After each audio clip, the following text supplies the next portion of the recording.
नमस्कार दोस्तों, कैसे हैं आप सब। उम्मीद करता हूँ बढ़िया होंगे। दोस्तों स्वागत है आपका हमारे यूट्यूब चैनल मेडी ज्ञान विद चंदन पर।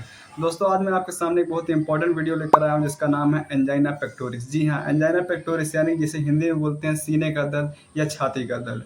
इस ये समस्या इतनी आम हो गई है दोस्तों कि आजकल हर यूथ में, बूढ़े बुजुर्ग को तो छोड़िए, यूथ में आजकल हमारे जो नए युवा हैं ये उनमें देखी जा रही हैं। बात करते हैं दोस्तों ऐसे कौन कौन से कारण हैं, क्या क्या सिम्टम्स हैं, कैसे इस बीमारी से इलाज पा सकते हैं, किन किन चीज़ों से हमको सावधान रहना चाहिए, सब कुछ बात करें दोस्तों आज के इस टॉपिक में। बने रहिए वीडियो को लास्ट तक। चलिए स्टार्ट करते हैं। शुरुआत करें दोस्तों, हमारा एंजाइना पेक्टोरिस क्या होता है। एंजाइना पेक्टोरिस यानी कि सीने का दर्द, ये हमारे बाईं तरफ से शुरू होता है और धीरे धीरे पूरे शरीर में फैलता है। इसको इस तरीके से समझिए, जो हमारी हार्ट की जो आर्टरीज हैं, जो कोरोनरी आर्टरीज हैं, ये जब प्रॉपर अमाउंट ऑफ ब्लड और ऑक्सीजन सही अमाउंट में नहीं ले जा पाती हैं तो जो हमारी हार्ट की सेल्स हैं वो डैमेज होना चालू होती हैं। इसको इस तरीके से समझिए दोस्तों, जैसे हमारा हाथ है, या हमारे हाथ में क्या है, छोटी छोटी वेन्स हैं, आर्टरीज हैं, कैपिलरीज हैं, जो कि अमाउंट जो ब्लड के अमाउंट को ले जा रही हैं और साथ साथ में ऑक्सीजन को कैरी कर रही हैं। क्या होता है, जब ये कोरोनरी आर्टरीज जो हमारी हार्ट से डायरेक्टली अटैच हैं, जब ये प्रॉपर अमाउंट में ब्लड और ऑक्सीजन नहीं ले जा पाएंगी और हमारे हार्ट में क्या होगा, जो सेल्स होंगी, जो टिश्यू होंगी, वो धीरे धीरे डैमेज होना चालू होंगी। क्यों? क्योंकि उनको जिंदा रहने के लिए चाहिए ऑक्सीजन, और यही ऑक्सीजन और ब्लड हमारे हार्ट तक नहीं पहुंच पाता है कि हमारे जो है हार्ट की कोशिकाएं हैं, इसमें ब्लड जो है एक पेन शुरू होता है और ये दर्द धीरे धीरे हमारे बाईं हिस्से से शुरू होकर पूरे पूरे बॉडी में फैल जाता है। आपको धीरे धीरे गर्दन में होगा, पैरों में होगा और छाती के अगल बगल होगा। करते हैं दोस्तों अगले स्टेप में, कौन कौन से ऐसे कारण हैं जिनकी वजह से एंजाइना पेक्टोरिस होता है। जी हाँ, एंजाइना पेक्टोरिस तब जब यानी जब हमारे कोरोनरी आर्टरीज में जब एक्सेस अमाउंट में कोलेस्ट्रॉल, फैट और लिपिड सब्सटेंस या वैसा कोई डिपोजिशन जिनकी वजह से उस कोरोनरी आर्टरी के रास्ते में रुकावट पैदा होती है, तब हमारा क्या होता है, जो हमारा ब्लड और ऑक्सीजन है सही अमाउंट में हार्ट तक नहीं पहुंच पाता है। इसको इस तरीके से समझिए दोस्तों, जैसे हमारी एक पानी की पाइप है और उसके एक सिरे से हम कंकड़ डाल दें तो वो कंकड़ जाके बीच में फंस जाएगा। फिर उसके बाद हम पानी सप्लाई करेंगे तो वो पानी हमारा सही तरीके से नहीं सप्लाई हो पाएगा। क्यों? क्योंकि उसके बीच में जो फंसा कंकड़ है वो उसको रोक रही है आगे जाने से।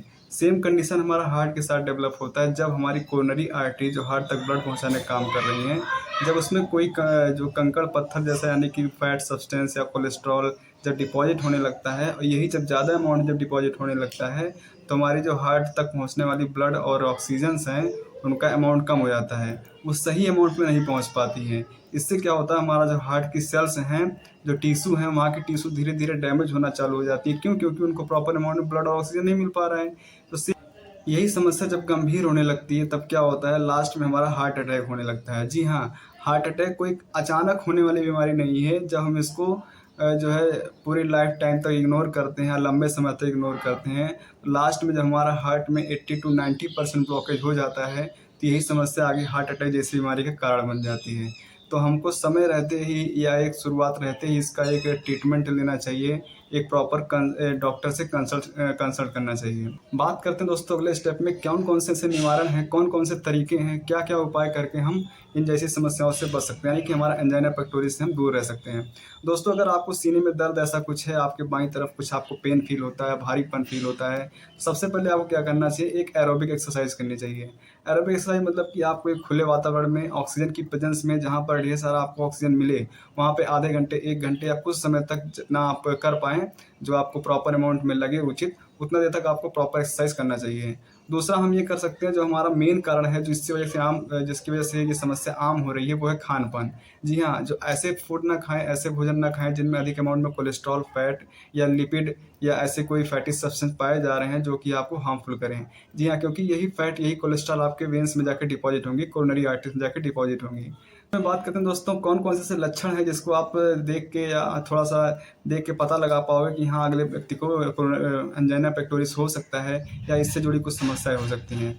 सबसे पहले क्या होगा, पर्सन जो हमारा है, जो कोई व्यक्ति जिसकी एंजाइना पेक्टोरिस हो सकता है, वो अगर कुछ सीढ़ियाँ चढ़ता है, तो आप लोगों ने देखा होगा घरों में कि जो है इंसान, जो है घरों में क्या बूढ़े बुजुर्ग जो हैं 2, 4, 5, 10 सीढ़ी चढ़ते हैं वो तुरंत हाँफने लगते हैं, या कुछ देर पैदल चलते हैं तो वो अपना सीना पकड़ कर बैठ जाते हैं। तो ऐसी कुछ समस्याएं अगर आपको आसपास दिखती हैं तो आपका फ़र्ज़ बनता है कि उसको एक डॉक्टर से कंसल्टेशन लेनी चाहिए, या एक ईसीजी करवा के ज़रूर देखना चाहिए कि एंजाइना पेक्टोरिस ही है कि या एक नॉर्मल सीने का दर्द है। दूसरी बात करते हैं, अगर आप थोड़ा-सा मेहनत करते हैं या थोड़ा-सा मेहनत वाला काम करते हैं, जैसे कि आपने कोई भारी चीज़ उठा लिया, थोड़ा-सा दौड़ लिए, थोड़ा-सा हैवी वर्क कर दिए, तो आप थोड़ा-सा थक कर बैठ जाएँगे, थके-हारे ऐसे लगेंगे। तो क्या है, कहीं न कहीं ये सीने का दर्द आपको जो हो रहा है, ये एंजाइना पेक्टोरिस हो सकता है। मैं ये नहीं कहता कि सभी सीने का दर्द एंजाइना पेक्टोरिस है, लेकिन हाँ, कुछ हद तक आपको थोड़ा-सा इस पे ध्यान देना चाहिए। आपको एक प्रॉपर डॉक्टर से ज़रूर कंसल्टेशन लेनी चाहिए, एक ईसीजी करवा के देखना चाहिए कि आपको वो बीमारी है कि नहीं है। क्योंकि अगर आप इग्नोर करेंगे तो यही जो है बीमारी आगे चल के हार्ट अटैक जैसी बीमारियों का कारण बन सकती है। तो आई होप दोस्तों आपको मेरी पूरी बात समझ में आई होगी। अगर वीडियो अच्छी लगी हो तो लाइक करिए, सब्सक्राइब करिएगा। मिलते हैं दोस्तों एक नए वीडियो में, तब तक जय हिंद, जय भारत।